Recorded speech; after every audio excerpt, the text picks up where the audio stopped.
وای الذين ان مكناهم في الارض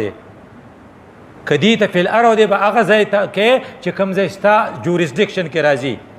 نو بیا به رحمان یوسف ته وایي چې په سکول کې نو ما ته به وایي چې ستا په هسپتال کې نو دلته به وایي چې ستا په جومات کې نو هغه ته به وایي چې ستا په حجره کې نو بل ته چې ستا په دې کور کې دلته خو ستا اختیار شته که نه نو دلته به څه کې اقاموا الصلاح اقامت صلات په هلته وړومبنۍ جنټه په کم سکول کې په کم کور کې په کم غم خادی کې چې د مانځه پروګرام ریګولر نه وي اټ مینس چې دلته کې دی اقامت مون نه کوي او د دین هغه وړومبنۍ سټپ نه پوره کوي نو که فرض که ته په اقتدار کې راشې نو بیا به ته جلسه او جلوس په داسې بنیاد کوي چې د مانځله او پکې ټایم ته یې ښیي د آغا خان والا نه دا ډېر هوښیار دي نو په کراچۍ کې د آغا خان پروګرام هغه مخکې ایم حکومت چې نو موږ په هغې کې زه اساسو ردیر ډي سي نو موږ یو ځای تللي وو په هغې کې نو هلته کې چې هغې هغه پروګرام کړی د جمعې په ورځ باندې نو تاسو یقین وکړئ چې د سهار نه به په هر لیکچر کې وي ټوډے از فرایډے وی ویل بی فری فار فرایډے پریئر ایٹ 1 PM ان یو باندې به موږ ډیوټي کوو او موږ به مونځ کوو اقامت صلات له هغه اهمیت ورکوي خو که ستا دلته د جماعت اسلامي د جمعیت العلما هم جلسه وي و ته ګورې وایي مونځ مړه وایي ځان له به یې وکړو نو په پرایورټي لیست کې به ته دا په جمعګیر چې هلکه د مانځه به څنګه پروګرام وي و اقاموا الصلاه الله حق به ورکوي نو ورپسې څه وایي واتوا الزکات د مخلوق حق به هم ورکوي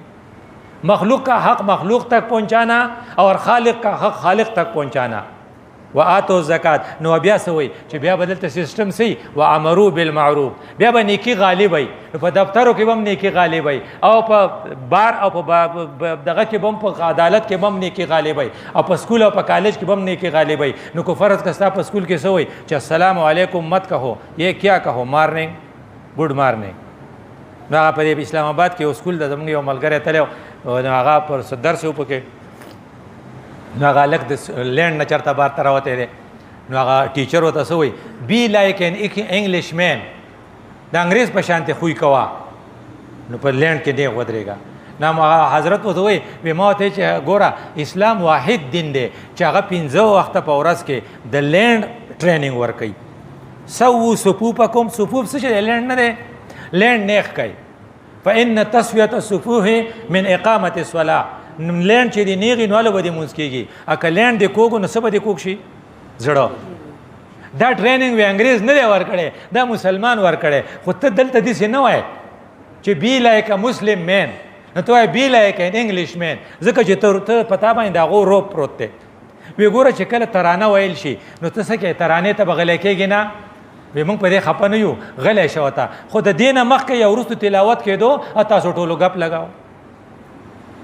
نو تراویح دا څه ورته وایي ترانې ته غوږ کېښودل خو ضروري و خو اذا قرئ القرآن نو فاستمعوا باندې ګزاره نه کړي ورپسې وانصتو تا خو دلته خبرې کولې تا خو دلته خبرې کوي دا زموږ ټول دا مشران چې کله تلاوت کېږي ته ورته ګوره په جلسه کې دې خبرې کوي دا چې ته به بیا ورته حیران شي چې د خدای بنده ترانې ته خو ته ټینګې ځکه چې به چېرته CID ریپورټ به لاړ شي چې د ترانې قدر ونه کړه څوک نه پاسېدلی هغه افغان سفیر نو هغه بیا دې ایثار کړی چې دی نه پاسېدلی نه مولانا پل رحمان الله ښه جواب ورکړی وی ټول خلق بانګ ویل شي منزله نه پاسې وي هغو ته څه نه وایه خو چې ترانې لپاره نه شي نو په دغه دې راغستې نو دا ټیک ته خو کله چې ستا ولو الاسلام یعلو ولا یعلى علیه نو په اسلام به الو د پاسه چې د ترانې د پاسه ته تلاوت د پاسه کې چې کله تلاوت ته اګنور کې او ترانه دا کې دا دویم دا دی وامروا بالمعروف چې هر ځای به د نیکۍ چهل پهلي هلته کې ونهوا عن المنکر او بدۍ ته به دې څوک پرېږدي نه چېرته که ته نسوار رالی بې ځایه توکې تا ته به وایي چې دا دې څه چلو کو ته به نسوار بې ځایه نه توکې ته به سګرټ بې ځایه نه اخلې ته به کنزل نه کې ته به شور نه کې ته به بې سلنسره موټر سایکل نه چلې ته به ون ویلینګ نه کې دا ټول چې بند شي دا اکسیډنټ ټولې په خپله ختمېږي خو ته خو چاته سوایلی نه شي ځکه چې ته ورته سوای پولیس ته به یې حواله کې او اوس به پسې MPA صاحب ناظم صاحب ټلیفون کړی چې دا زما سړی دی را پرېږده جو هغه راځي چې بیا په موټر سایکل روان کې جو بیا مور جاړي نو هغې مور ډېر جړل نو ما ورته مې مه جاړه ورته پرون چې هغه وړوکې په موټر سایکل روان شو نو په موټر سایکل ورته هغو وی په موټر سایکل چې کله روانو نو هغه یو بابا ناستو نو هغه ورته وکتل وی یاره وړوکیا ډېر لږ وخت په دي اچا خوا لاړ جو هغې موټر وواو او جو مړې راوړه نو جمعې ورځ ما لیدل نو سارې هغې مور قبر ته چغې والې نو ما خو پرون ورته بابا ویلو نو نهوا عن المنکر دی ته وایي چې هر ځای به د منکر خلاف پولیس الرټ نو موږ یو ځای میټینګ نو ډي سي ایس پی دا موږ ټولو نو دې خبرې کول نه ما ته یې رزوس په دې لار راتلم په دې چوک ډېر شي پولیس ولاړو یو سړی هلته ناسو او کیلې خوړې او دا دغه به یې په دې روډ غورځولې که چا ورته ویلي چې دا مو غورځوه دلته نهوا عن المنکر دی ته وایي چې د خدای بنده دا کیلې دا توقع اوس به یو بوډا راشي دغه پې خپه وخځي فریکچر به وشي بیا به ورته کیتیټر پروت وي نو که ته خپل پولیس نه دا ټریننګ ورکې چې خلق دې کار ته مه پرېږدی نو بیا به ستا څه شي اقامت صلات اقامت دین به دې بیا وشي دا 4 پوینټه ایجنډه ده که کې که نه کې خو ولله عاقبت الامور اخري انجام به دی هغی په ځان کې به یو څو چینجز راولو ځکه چې دا زمونږ کار دی چې مونږ دا کار وکړو د دې کار د کولو دپاره چې زما ستا کومه ذمواري ده هغه دا ده نمبر 1 خبره پکې دا ده چې ما ته به د منفي رویې نه ځان ساتو دا منفي رویه نه ده نیگیټیو دا فسټي دې ته دفع مضرت وایي لکه دفع مضرت جلب منفعت لکه یو سړی ستا میلمه دی نو دفع مضرت دا دی چې کنځل ورته مه کوه شړی ما هغه زیلینسکي سره دغه څه چل کړی و ټرمپ وخما دا دفع مضرت دی دا فرض دی او جلب منفعت دا دی چې یو پیاله چای دی په اوس کوو چې په سر یې دړ دی نو که تا پې چای ونه څښو نو خدای به درته دوره څه ونه وایي خو که تا هغه نقصان ولا ورکو ځکه دفع مضرت واجب دی فرض دی په تا باندې نو دفع مضرت نو خلقو له به مضرت نه ورکوي دا به ستا کوشش وي نو چې کله ته موټر سایکل ته وخیږې نو دفع مضرت دی چې په رانګ سایډ به نه مخکې کېږي نو کله چې موټر ته وخیږې نو هغه دا دی چې په رانګ سایډ به ورټیک نه کې دا دفع مضرت دی او پر بل چاته د دویمه خبره جلب منفعت چې ته گاډی چاته ودرې یو سړی وخیږې دا اوس تا خوښه ده نو ته به هغه منفي پوینټونه نمبر دی یو دی یکرخاپن چې ته بس په یو خبره پورې نښتې هلکه دا سړی دا سرتور سر دی ته خبرې د ډېر شی کیریکټر دی د ډېر شی کردار دی پازیټیو زه ټوپۍ به هم په سر کې سړیه خو اوس یې لږ معاف کا نه هغوی موږ جومات ته منزله ځکه نه ځو چې مولوي صاحب وایي چې دا ټوپۍ دی نه دي په سر کړي نو کله چې جومات ته چې جنازې له راشي وایي هلکه سپلې وباسئ نو خور لور له برخه ورکړئ که نه نه وایي د دې نه غلی شه نه هغه وی چې کو پردی سپلې چا پخپو کړي دا وباسئ وی څنګه پردی چا چې خور لور له برخه نه ورکړې نو اسماعیل صاحب را صدر هم پردی دی ادب سپلې هم پردی دی په دې غوړو موز کېږي نو خو ته په دې پسې نغده یکرخاپن چې ته کله چې یکرخاپن ته کې نو ته به څه چې دې ته وایي ایکسټریمیسټ نو ته به بیا انتها پسند شي او انتها پسند به دا شي چې پوخا پوخا ما اورېدلو خدای کې دروغې وی چې یو کس ته دې خلاف د اشهد ان لا اله الا الله مونږ ډېر پوخا اورېدلو نو هغې چې وی چې دا ګوته ته پرې کوي نو دا پرې کول ډېره غټ ګناه نه دی په ظاهره دی دا به هغه غلطي کړي ځه ستا په نیز باندې دا ته ایکسټریمیسټ شوې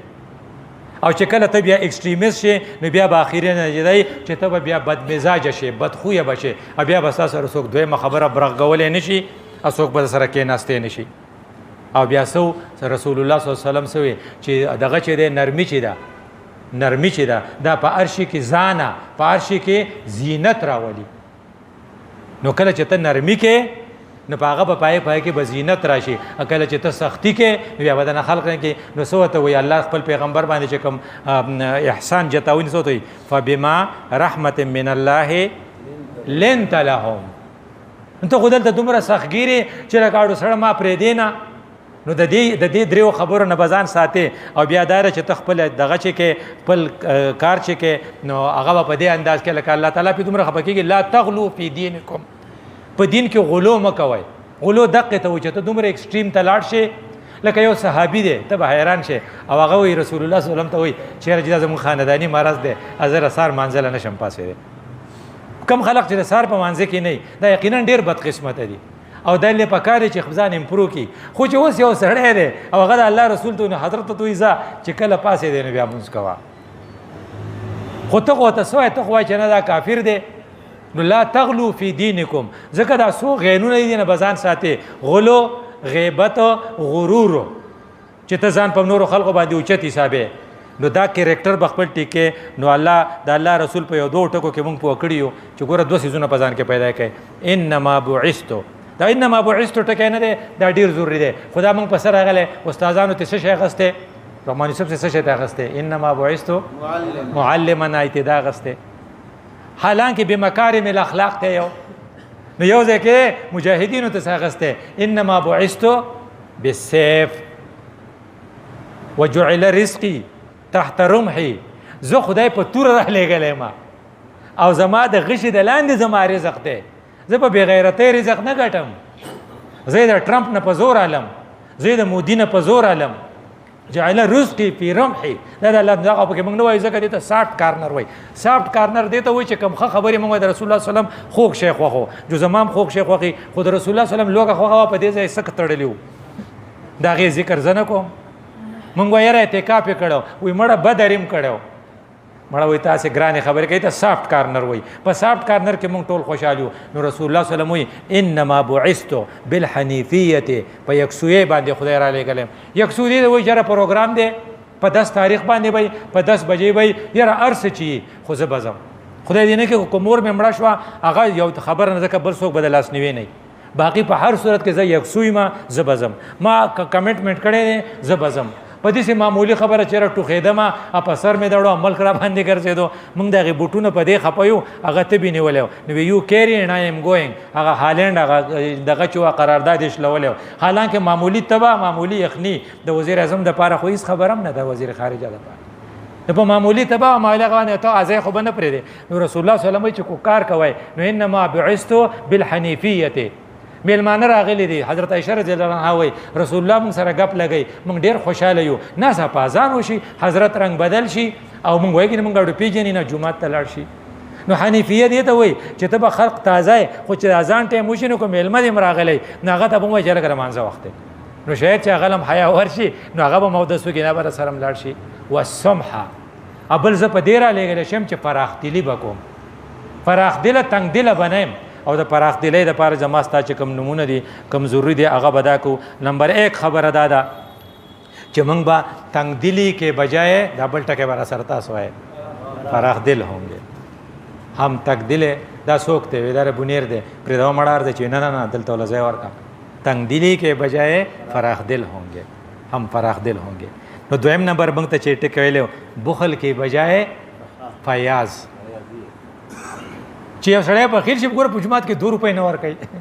2 روپۍ ډېر په میاش کې 2 روپۍ چنده وا